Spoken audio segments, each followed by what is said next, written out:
Hallo Freunde! Der Schneeball war eine glückliche Katze, aber eines Tages änderte sich alles, als Mr. und Mrs. Johnson beschlossen, Snow mit auf eine Zugfahrt zu nehmen, um ihre Freunde in einer nahegelegenen Stadt zu besuchen.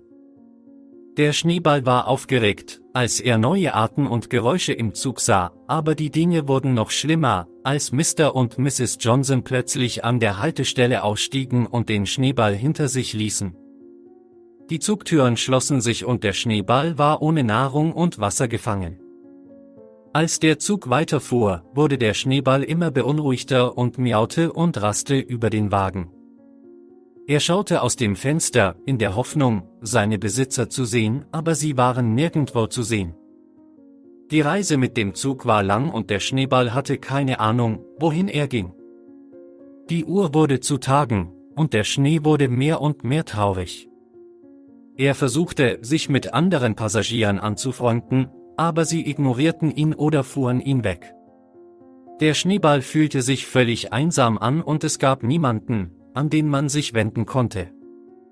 Als der Zug 500 Meilen zurücklegte, wurde der Schnee immer schwächer und schwächer.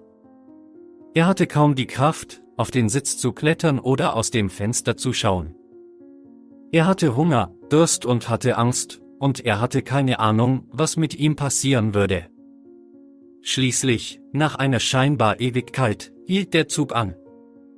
Die Türen öffneten sich, und der Schneeball trat unentschlossen auf den Bahnsteig. Er schaute sich um und hoffte, Mr. und Mrs. Johnson zu sehen, aber sie waren nirgendwo. Der Schneeball war verloren und einsam, ohne Zuhause und ohne Familie. Als es schien, dass die Lage des Schnees nicht mehr schlimmer werden könnte, kam eine freundliche Frau zu ihm. Sie sah, wie schwach und verängstigt er war, und sie hatte Mitleid mit ihm. Sie nahm ihn auf und brachte ihn nach Hause und gab ihm ein warmes Bett, Essen und Wasser. Mit der Zeit begann der Schneeball zu heilen und seine Stärke wiederherzustellen. Er lernte, der Frau zu vertrauen, die ihn gerettet hatte, und fing sogar an zu schnurren, als sie sein Fell streichelte. Snow hat endlich ein neues Zuhause gefunden, eine liebevolle Familie, die ihn nie verlassen wird.